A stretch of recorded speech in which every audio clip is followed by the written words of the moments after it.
You're listening to Vet Candy. You have a tiny 6-pound cat, and we need to do open heart surgery. What did they say in that moment when you told them that their 6-pound precious kitten needed open heart surgery? Oh, yeah. They were like, wow, that means that sentence. They were pretty shocked. Clearly, they were not expecting an open heart surgery. And I think when we refer to open heart surgery in humans is something that, nowadays is pretty common, but it's pretty serious.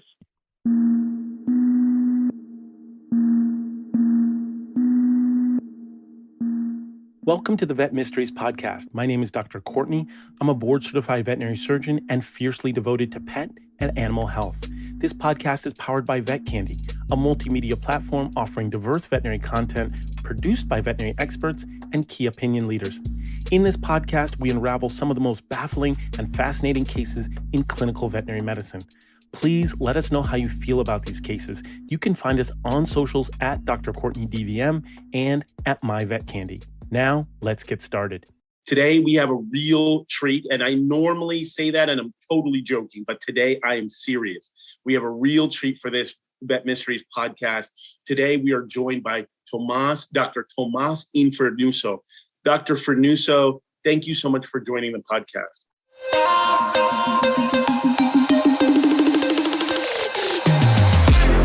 We'll be right back with more Vet Candy.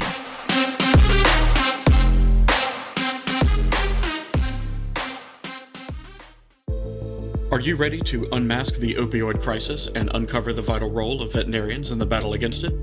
Join me, Clay Palmer, for Unmasking the Opioid Crisis, a veterinarian's vital role unveiled, presented by Vet Candy and brought to you by Covetris. In this enlightening podcast series, I will take you on a journey through the layers of the opioid crisis and talk about the role veterinarians play to help protect their patients, communities, and even themselves. Together, we'll unravel the complexities, engage in insightful discussions, and gain valuable insights. Stay tuned for a podcast that empowers, educates, and unites us in the battle against opioid misuse. Don't miss Unmasking the Opioid Crisis. Tune in on Vet Candy on a podcast platform of your choice, and let's make a difference together. Brought to you by Covetris and presented by Vet Candy. Hey guys, thanks so much, Courtney. Appreciate it, and I'm delighted to be part of it. And I'm really excited to really share this amazing case that everybody can learn from and really make an impact. Oh, most definitely. And I'm excited to hear about it too. I've been looking forward to this all week long. But before we jump right into it, I do want, if you could, to set the scene for us. Where exactly did you grow up? I'm from Italy originally. I grew up in Naples, and I lived there for 20 years, and then I moved to the United States. About 3 years later, in the meanwhile, I went from Italy to Spain, Madrid for a year, and then Canary Islands, and then went through the whole process of being retrained. I went to Cornell, and I've been in the United States for basically 20 years. Incredible. You lived on the Canary Islands. Yeah. Oh, well, that was a really nice treat. That definitely sounds like straight paradise to me. So why veterinary medicine? A lot of people listening right now want to know, what was that initial impetus? What was that spark that led you down the veterinary pathway? Yeah, I think it's genetic. I was born with that mission to really serve the community and really help the animals. And I remember as a little boy, I would look at animals and I was completely addicted. I could not stop looking at them or being in contact with them. And then I had all this crazy idea of, figuring out the anatomy and to put things together. And that, I think, led to my discovery of becoming a surgeon. So just a natural passion of just helping and fixing, and that reward that you get by doing good and by serving. That natural passion of fixing and helping, and those two words, fixing and helping, certainly embody what it feels like to be a surgeon, where you've got to very special scenario going right now. We have two board certified surgeons talking to each other. So I'm actually really excited about this. So when you talk about fixing and helping, what led you to pursue specialization in surgery? Yeah, I think mediocrity. I believe there are no limits. The sky's limitless. And when people just finish school and you go through all those years of training and you realize you don't know anything, and then between internships and surgical internships and residency, you add on another 6 years of specialized training, you feel like, wow, I think I just got the idea on the surface what a surgeon looks like.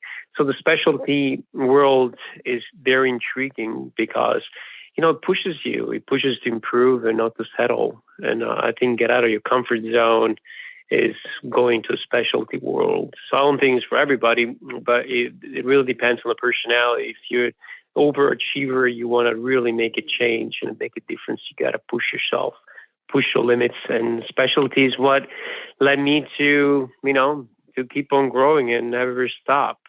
Yeah, there's no doubt that, taking part in that specialization journey, which I did as well, you took the 3 internships and the residency, you absolutely step out of your comfort zone and you really push the limits of what you think you can handle and your intellectual curiosity. So that is no doubt the case with pursuing specialization, but we're here to push the limits a little bit on interesting and fascinating cases. And that is essentially what we're here to talk about today. Help us out, set the scene for us on what patient that you saw that you actually found mysterious. I'm actually super excited about this when you contacted me and you wanted to talk about one of the craziest cases that I was faced. I got to tell you, I almost passed out in the surgery and my heart dropped. And very interestingly, I'm going to go into some significant clinical signs, diagnostics performed, and treatment. I'm not going to reveal what the condition was so they can become a little surprised. You just let me know when I can go on it. And I can certainly start listing a couple things. Yeah, what was the name of your patient? Yeah, the name was Journey. Okay. Journey Smith. Journey Smith. Tell us about that time when Journey walked in to your hospital. What was that like? Yeah, so first of all, it was 7 years ago. So I was still, I think I've been a board surgeon for the past 11 years. So I had quite a experience on those specific complex cases. Very cute cat. It was a Siamese female intact, roughly 3 kilograms. I believe it was like 5 months old, really tiny, stunted growth. And the owner was actually rescued this kitty cat just because she felt that, this little creature requires some attention. And of course, empathy, compassion, as a surgeon, you want to fix it, but you feel so compelled to save this animal. So yeah, there was a very heartfelt moment of connection with the owner / rescuer and this little tiny kitty cat. Yes, you mentioned signalment. What was Journey's signalment? Yeah, so it was basically a 5-month-old Siamese that was rescued. I don't recall exactly where it came from or where she came from. She was basically a tiny, tiny cat and basically didn't look good at all. And the owner was pretty concerned about exercise intolerance. She would be basically having challenges as far as labor breathing and lethargy, and the appetite was good. And then, of course, they had a physical examination performed by the general practitioner that diagnosed her with this continuous heart murmur. So because of that, they referred to me for further evaluation and determining what the next step was. Yeah, that is when I moved on and I started requesting some additional diagnostics. And if you give me permission, I can certainly elaborate on that. Unless you certainly, yeah, I absolutely would love for you to elaborate. Did you have a chance to speak to the family before performing diagnostics? And if you did have a chance to speak to that family, what did they say? What was going through their mind about their cat's exercise intolerance? Yeah, so this is a good point. Yeah, prior to, this is part of our job as professionals, is communication with clients. And clearly I was concerned. I had an idea what possibly could be happening with Journey. And I explained, like, look, my concern is this is something that is more than just young kitty cat that is not being fed enough. This is something, there is very like an underlying congenital problem that is leading to these hemodynamic changes that lead to this intolerance. And of course, emotional level, the lady was very attached already, even though she had it for a couple of months. But she was like very nervous, is she going to make it? It's something that, how much it's going to cost? It's something that we're going to be able to fix it. So there was a lot of emotion during the consultation. And of course, as a surgeon, as a human being, I learned to empathize with people and just, everything can be fixed, but being extremely realistic is important as well. So I basically request a bunch of testing, starting from the lab work to the, to an echocardiogram, an EKG, and, I repeated my physical examination. I did an exam because I wanted to confirm the changes that the other vet listed. And yeah, this patient had a heart murmur, 4 out of 6. Clearly, the body condition score was not ideal at all. I requested, and of course, I don't know if you want me to go on. I don't perform. Please. What was the next ultrasound. diagnostic you performed?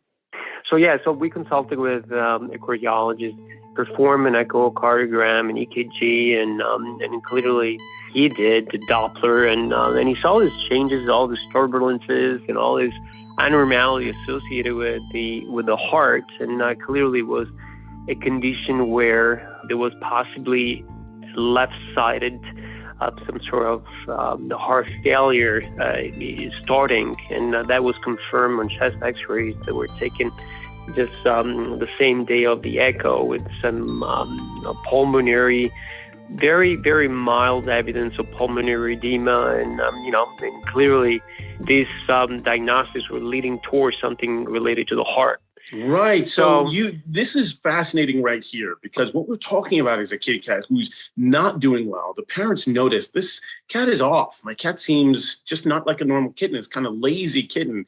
Takes it in to see, a team of medical specialists, ends up getting referred to you, a surgeon, and then you also collaborate with a specialist and a cardiologist, which is fascinating in the terms of the scope and the expanse of the medical team. And during the ultrasound of the heart, the cardiologist says, we've got a problem here. And they're starting to notice on x-rays that there's fluid in the lungs. What did you start to think when the cardiologist said to you, we might have left-sided heart changes with fluid in the lungs? Yeah, so the first thing, I'm like, this kitty cat, unfortunately, the prognosis is not really good. Oh. So that was the concern. And, just by communicating with a cardiologist, and we're dealing with 3 kilograms, you're talking about 6.5 pound kitty cat, very tiny. And the challenge was, are we going to be able to fix it? So I consulted with them. They do a lot of interventional radiology stuff. And I say, is there a way that you could address that? Is something that we could help. He was, of course, declining his service, stating that unfortunately was not able to address or fix the underlying problem that arose based on the echo that was performed in the Doppler by measuring all the velocity of the arterial pressure as well as the pressure gradients, all these very fancy terms that cardiologists end up using. I get lost all the time, but so the only solution left was a surgical intervention, and it was back on me. Everything was back on. I need to have a pretty serious conversation with the clients, because you're dealing with possibly a fatal event in a very stunted animals. Your conversation with the family, excuse me a second, your conversation with the family, because this, what you're talking about is absolutely scintillating. You're approaching the family and saying, we recognize the heart problem. You have a tiny 6-pound cat and we need to do open heart surgery. What did they say in that moment when you told them that their 6-pound precious kitten needed open heart surgery. Oh, yeah. They were like, wow, that means that sentence. They were pretty shocked. Clearly, they were not expecting an open heart surgery. And I think when we refer to open heart surgery in humans is something that, nowadays is pretty common, but it's pretty serious. And they were concerned that that journey would not make it. That is the challenge in not convincing, but educating them to make them understand that despite the seriousness related to the surgical intervention, there was always hope. And I think as surgeons, you can agree, sympathize. It's a lot about how you communicate with clients, how much bond you create with them, and mostly create a trust that allows us to save those animals because they don't have a voice and they rely on you and your expertise as a guide to make sure they're making the right decision. So yeah, it was. They were shocked. They were absolutely concerned, and of course, I told them that surgery could not be done very soon. It had to be pushed back and postponed in light of medical therapy that needed to be instituted. Like a Lasix, a diuretic, an ACE inhibitor, just to get this poor cat out of congestive heart failure. So we needed to, wait a little bit. And the patient underwent 2 weeks of medical therapy prior to the surgery. Yeah, no doubt at all. It's about that bond, that trust, developing that relationship before you go into a surgery so you can talk to them about positives and negatives, hope and despair, and the prognosis that spans the entire spectrum. You are about to proceed with surgery. Are there any special preparations that this kitten went under prior to having surgical intervention? Yeah, so we reevaluated the patient in 2 weeks just to make sure that he was stable enough. We repeated the x-rays prior to the surgery. I had the cardiologist do a quick echo to see if there was any change. And, he okayed the surgery. The patient was no longer in congestive heart failure. And preparation-wise was, the surgical team prepared, anesthesiologist, and that will be ready for an open heart surgery, which in this case will be a thoracotomy on the left side. And, the entire team was ready. We had, all the instruments prepared and sterilized, hemoclips and special cautery systems to prevent any hemorrhagic episodes and ensuring hemostasis. So the entire team was ready. So we were excited to get in and help this cat. The entire team is ready. The entire surgical team is gearing up. Everybody's becoming dialed in, focused. You mentioned potential for a hemorrhagic event or excessive bleeding. Prior to doing this surgery, as you're putting on your gown, getting your gloves on, what's going through your head? What are your chief concerns as you're about to do this surgery? Yeah, I was concerned. My challenge was the state of that patient. I'm talking about a very malnourished pet. I did not know personally, and it's something that I cannot control, whether or not she would survive. Would she be able, the question was going through my mind, is she going to be able to make it? If everything goes well. And I'm extremely positive and optimistic surgeon. I'm always looking at the positive finish line, but there is always that question mark. Is the patient going to make it? Is the patient strong enough to overcome an anesthetic, an episthetic event and hypothermia? And, you're truly dealing with a compromised heart, and that just a few weeks prior was decompensated. That was quite nerve-wracking. Nerve-wracking to say the least. So you're about to do this surgery. You enter the surgery. You start doing the surgery. I'm hoping you could describe that scene for me. What was it like actually making an incision into this kitten's thorax, into this kitten's chest, spreading those ribs apart, and actually looking at that beating heart? What was that surgery like? Yeah, that is as a surgeon and you're a surgeon as well, you know how we would become laser focused. So you put a drape on and now it's all, go on, man, just bring it on. So that the challenge started. Yeah, so Courtney was, exciting, but at the same time, super laser focused. The goal was to address the underlying problem. So, you have this very tiny window, and you have the lung that expands and is interfering with your view. And of course, you see this just pounding and just beating, and it goes up and down. It's like life in your hands, and literally the heart size is so small compared to any other, your hands and the gloves, and you have 2 additional surgical assistants scrubbed in with you, and there's not enough space for the little chest to accommodate all these instruments, the retractors and additional suction systems. And it was quite an experience, even though I've done many of those, but still, you there and you're nervous. But at the same time, there was that feeling of certainty. I got this. I can handle that. I can help this cat, and I'll make sure I do my best to make sure this patient survives.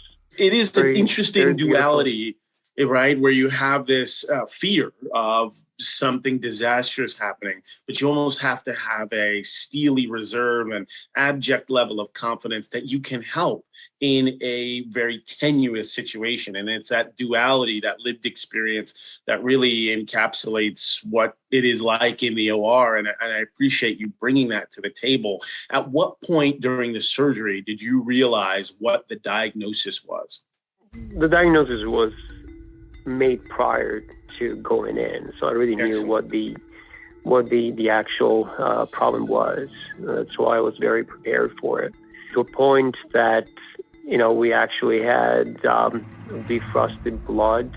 It was not really defrosted, but the blood was warmed up and getting ready for transfusion in case of an emergency. And during the dissection and during the approach and with the goal of really doing what was supposed to be done, the vessel ruptured, and now there's blood everywhere in the chest, cavity. So the view is obscured, you can't see anything, and for a split second, and I tell you, Courtney, I don't know if that have ever happened to you, but my heart truly stopped. I just felt like, for a split second, what am I supposed to be doing? This journey is dying. I can't see anything. What am I going to do? And this has never happened to me. And I call it a miracle case. And I want to be very upfront. This was truly one of the most touchy and heartfelt moment in my life, where I was responsible for somebody's death. I caused a rupture of that vessel. And in those 2 seconds, what I did blindly, truly I couldn't see anything. I grabbed my hemoclips reading, and I just clamped blindly into the area where I thought the hemorrhage occurred. And I don't know, and I got to tell you, that's why I believe in this quantum field of intelligence. The bleeding stopped. We suctioned the blood out. There was literally no more blood leaking out, so the hemorrhage was completely controlled. We immediately transfused the patient intra-op. I can barely talk, just remembering the moment of fear. We transfused the cat intra-op. We immediately placed a chest tube, a nerve block, closed the thoracotomy site, and transferred the patient to the ICU. And I couldn't believe it. I walked out, I was shaking, and everybody was like, I don't know how you did that. And honestly, Courtney, I don't know how that happened. Just going in a puddle of blood with hemoclips and just clamps a vessel is the size of whatever, 2-3 millimeters, and the cat survives. I mean, of course, all the parameters were off, the pulse ox, the blood pressure, everything. The cat was dying, was in complete decompensation. And the good news, the heart never stopped. so we never did CPR, but the patient was dying. And after the bolus of blood and the really intense care that was provided, the patient survived the first night, stayed with us for a couple additional nights, and then went home 3 days later. Unbelievable. That is unbelievable. The picture of you in the face of facing off with this chest that is now completely filled with blood, actively hemorrhaging. The cat's vitals are declining precipitously.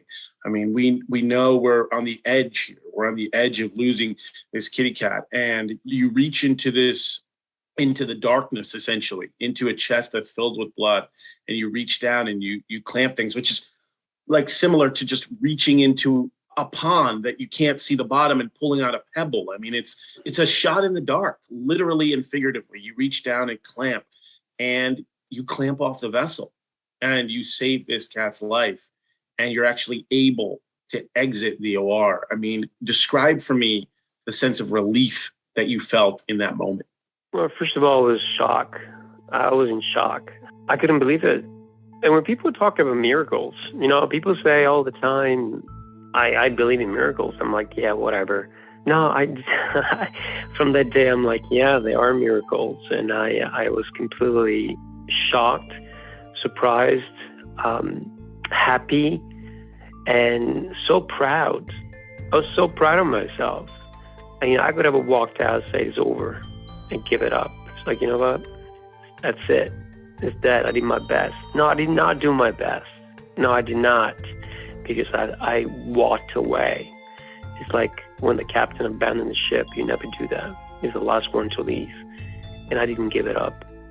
At that moment of leadership, it goes back to the moment of owning, your responsibilities. That was my responsibility. It goes back to the question that you asked me earlier. How was the communication? How was the bond that you created with the client? I promised that woman that I would do my best. And knowing that in surgery, I say, you know what? It wasn't by instinct. It wasn't even planned. I didn't even think about, let me go clamp a puddle of blood and see if I can grab some. Why not? It was an instinct. It was an instinctual behavior that led to success, and the links looped into that promise that I gave back to the owner. It's like, look, I promised I'd do my best, and I was very proud. So yeah, the feeling of shock, fear, proud, and unsettlement, yeah, it was all in one moment. But yeah, I was super excited, and I looked at that cat in recovery. I was like, Jesus, thank you so much. I really appreciate it. You were there for us. Absolutely. The shock, the fear, the relief, the happiness. There's a tremendous cascade of emotions. And you mentioned miracles and luck. And I'm with you on that 100%. But I couldn't help but overhear just the amount and the intensity of the preparation and training that you brought into this surgery with you. And so certainly as surgeons, we want luck to be on our side. But at the same time, what I'm hearing is a surgeon yourself who was tremendously prepared and well-read about the procedure that allowed you to experience success in this case. Just for anybody who missed it, could you remind us what the diagnosis was and how common you see this in cats? Yeah. So before I jump to the conclusion, I just want to give you a quick update on the kitty cat. So we repeated the echo a month later, 3 months later, 6 months later, and there was no more shunt. So the diagnosis was a PDA. A PDA. It was a left to right PDA. And there were some concerns about reverse PDA because of the intolerance and the difficulties in breathing. But after the clamping, that I like to call, the patient survived, and that was the miracle. The patient did very well, and I lost the follow-up. I think she texted me like a year later to let me know that the patient was still alive and doing great. So yeah, it was a PDA, patent ductus arteriosus. That's incredible. Which is, it's not very common. It's not a very common congenital abnormality. It's roughly 2% of cats that have that. And the PDA, the most common vascular anomaly present. I mean, there are other vascular anomalies, but the PDA is the most common one. Do you want me to go into specifics as far as what it is? You certainly can. I know that there is such a tremendous appetite to know about PDAs, or patent ductus arteriosus, the most common vascular anomaly. I wanted to ask you, number one, what advice do you have for families whose cat is diagnosed with this condition? And number two, what advice do you have for surgeons and doctors who start experiencing tremendous hemorrhage like what you saw in surgery? So the first thing to answer your first question is never give up. The prognosis in this case is, unless it's a reverse PDA, is pretty good. I mean, a lot of patients do well. Of course, my advice is to collaborate, get other specialties involved, cardiologists, because nowadays you do have alternative modalities besides surgery to occlude or close down or shut down these vessels. You know, we interventional radiology by using coils and plugs and stuff like that. You can certainly do that. So my suggestion is don't give up. Seek for somebody that has experience and make sure there is a collaborative effort with a cardiologist. To answer your second question, which is something that I train often, and I share my knowledge with the residents and interns, is surgery is an art. And you said earlier, preparation is everything. Make sure you know about the case. Make sure you know what you're doing. Make sure that you have all the knowledge and the information related to the procedure that you're performing. And go in with confidence, knowing that you're going to do your best. At the same time, what is super important is stay calm. I have given a lecture about emergency behavioral patterns during emergency situation. And, the most important point, tips to be given and shared. Number one, do never panic. Number two, step back, reset. Often when something goes wrong, people go into a panic mode that leads to continue making mistakes. So step back, reset, go in, breathe, truly breathe. And don't be so laser focused that you're missing what the outside is. If you're doing something and you can't do it, and you're pushing it, but in the meanwhile, you're a 2-3 hour operation, the patient is hypothermic, is not doing well, stop, wake them up.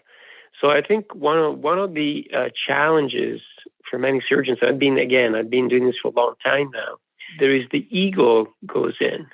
When the ego starts kicking in, you do anything to prove to yourself that you can do it. By times we push that envelope, and not understanding your limits, you can sacrifice a life, and that is not okay. So suggestion is stay calm, reset, know your limits, and there are surgeries that don't perform because I know that there is somebody out there that is doing a better job than me. So just be fair to you and be fair to your clients, and mostly to these beautiful animals that we're here for. That's absolutely incredible. Tremendously well said. By not knowing your limits, you can sacrifice life, and that's something we don't want. You mentioned you were holding your breath during that surgery, and I've been holding my breath almost this entire time. This has been absolutely incredible. Unfortunately, we are up against that limit right now. And so I just really want to genuinely thank you for sharing this story and hearing about Journey, and knowing that Journey had quite a journey going through this particular procedure, but the end of that journey was prosperous. The end of that journey was positive, and we ended up having a really successful outcome, and it makes me so happy. Dr. Infernuso, do me a favor, let everyone know, where can they find you? Yeah. Social media, the company that I work for is the Animal Surgical Center in New York. We have multiple locations here, but social media, the website, and anything that I can do to support anyone for suggestions, advices, and first of all, thank you so much, Dr. Campbell, for giving me the opportunity to share this missing case, and it was a pleasure meeting you. Hopefully we can collaborate in the future. I hope so. I hope we can do a round 2 and just shout out your social media handle for everybody in the back. Yeah, it's Animal Surgical Center is the face on Facebook, Instagram, and LinkedIn, and my personal Tomas Infernuso, LinkedIn and Facebook and Instagram. Awesome. Yes, it was tremendously an honor meeting you. And thank you for sharing this case. And thank you so much for your time. You promised me that we'll be able to do a round 2. So I'm going to definitely hold you to that. Okay. Absolutely. Thanks, Courtney. It was a pleasure. And you have a great day. You too.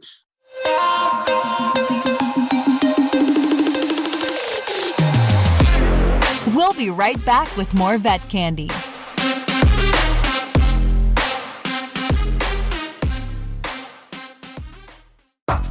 Vet Candy makes learning fun with the most exciting experts on the planet. Become a Vet Candy member for exclusive access to our library of more than 100 studio qualities and race-approved videos taped in 4K. Say hello to streaming and goodbye to boring webinars with us. Plus, members can connect with specialists and licensed mental health care experts on our forums and get answers to your burning questions with our knowledge database. You can even create a custom learning plan, keep track of your progress, and track your CE credits all in one spot. Your personalized learning journey starts with us. What are you waiting for? Sign up today at myvetcandy.com. All right, folks, there you have it. It was Dr. Tomas Infernuso. What an incredible case that he shared with us today. His insight, his intelligence, his preparation, and his surgical skills all coalesced to helping this precious cat named Journey. But importantly, we cannot lose the spirit of collaboration, using all the specialists in the building, anybody who has insights into that particular condition or that medical case, so that it can improve the chances of success. And he really dropped a gem and a pearl on us, which is know your limits, because if you don't, you may sacrifice life. And so do what's fair for you, the family, and of course, the precious beings that are in front of us. So that's it for Vet Mysteries podcast. Please join us for the next episode of Vet Mysteries. We have the most illustrious guests, which is always amazing. So just make sure that you remember that there is nothing stronger than the human-animal bond. Please take care of your pets and each other.